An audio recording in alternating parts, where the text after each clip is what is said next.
This Katseye artwork has a really cool 3D text style, so we're gonna recreate it in Blender. Along the way, you'll learn some new techniques that you can reuse in your own 3D text, cover art, or motion projects. So starting with the first step, we're gonna create the base setup of our text here. So just press Shift A and add a text. Then we can go to the edit mode by pressing Tab key and then add any text that you like. Next, let's go to the text setting here and add some extrude to it to give it a 3D look, and also increase the bevel a little to round the edges. For the font, I'm using this Sablim font from FontSpace, but you can use any liquid or slime related text as well. And to replace the font, just go to the font setting and use this file button here. Now the font will be updated. Next, we can press RX90 to make it facing forward and Ctrl-Alt-Shift-C to bring the origin to the center. Here, I'm fixing the depth of the text a little bit, but one main thing that we're gonna do is go to the character space and decrease it a bit so each character is touching. I've also added a camera here, so just press Shift and add a simple camera and adjust the text to be in the middle of your camera frame. After you're done with the camera setup, we can go to the modifiers and add remesh on our text. Keep it in the voxel setting and change the voxel size to be around 0.01. And as you can see, it'll join all the text together like a slime shape. We can search for convert to mesh as well, and this will finish our base text setup. Next, we can get started with sculpting and making our text look like a slime shape. So let's go to the top left corner and switch to the sculpt mode. We can press the T key to open this side panel, and the first tool that we're using is this cloth filter.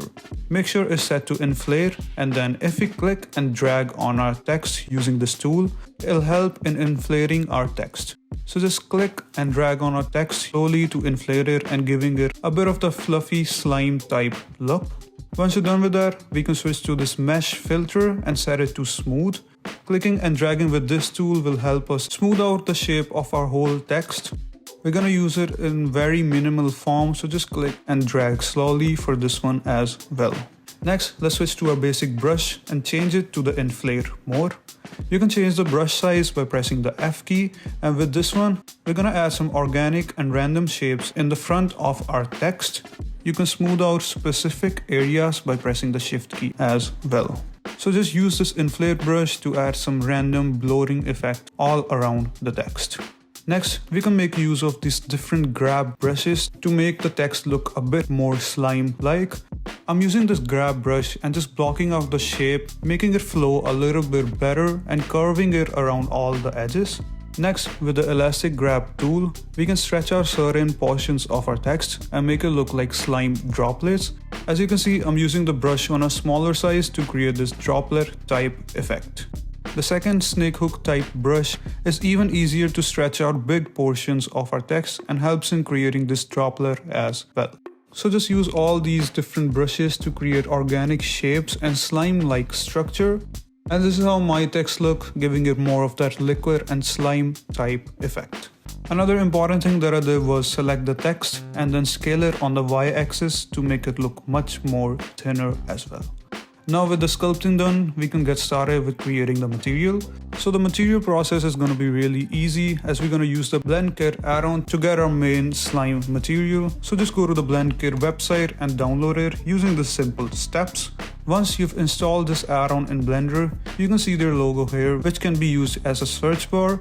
So in the filter, select the material, and here we're going to search for a slime material. The one that I'm using here is the zombie slime. So you can just drag drop it on your text and it'll be downloaded automatically.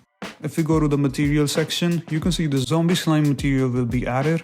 We can drag from the top right corner and split our view to open the shader editor, and then we can look at the detailed setup of this material as well. Next, let's create a quick lighting setup for our text here as well. So I'm gonna go to the top right corner and split this window in two and switch to the world setting of our shader editor. If we go to the render view, you can see just a simple gray world is created here from the background node. So here we can add an HDRI, and to make our process easier, we can go to the preferences and in the add-ons turn on the node wrangler add-on.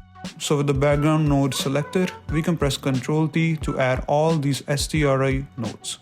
Here you can use any HDRI that you like, and this will act as our base lighting setup. I'm using this snowy forest, which is a really bright SDRI. So if I go to the render view now, you can see the environment is set up. If we want to make our background black, we can create a quick setup in our world setting. So let's press Shift A and add a mix shader node in front of our background.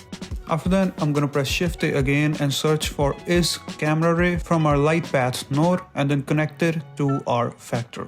Next, we can duplicate the background node by pressing Shift D and then change its color to be pure black. This one can go in the bottom of the mix shader and this will act as our background color. The light path node is acting as a mask and the duplicated background node that we added is where we can control the color of the background. You can see a light blue tint coming from the SDRI, so to remove that, we can just add a quick hue saturation node and drop the saturation to be 0.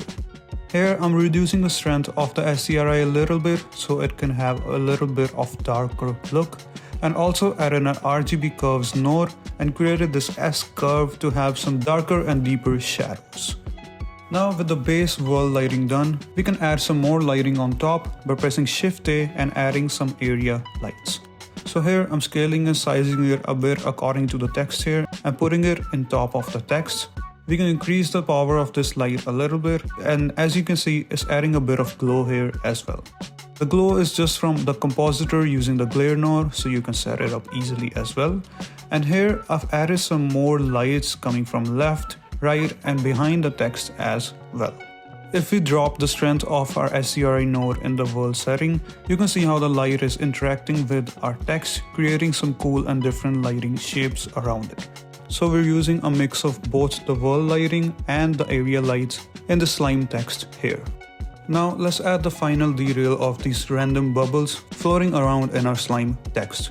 So for this, we're gonna press Shift A and add a UV sphere that will act as our bubble shape. We can add shade smooth here as well by searching for it, and then going to the modifiers tab, we're gonna use the decimate modifier to decrease the number of polygons. So just decrease it as much as you can till it still retains the circular shape, and after that apply both these modifiers here. We can go to the material tab for this bubble and give it the same material as our text here. Now with the text selected, let's go to the modifiers and add scatter on surface modifier. This will help in adding our bubbles all around the text here. So to do that, use this picker tool and select the UV sphere object that we created earlier. As you can see, the size is not accurate, so with the sphere selected, press Ctrl A and apply the scale transform to get the accurate bubble size on our text here. Now we can increase the density of it in our modifier to increase the number of bubbles. Also, we can increase the scale a little bit, turn on the randomizer. If we turn the scale to be full on the randomizer, you can see it will have different shapes of bubbles, making it look much more realistic. The seed setting can also be used to randomize the placement of our bubbles. So just play around with all these different scattering options, and this is how the final artwork looks like. If you found this video helpful, please like and subscribe, and I'll see you in the next one.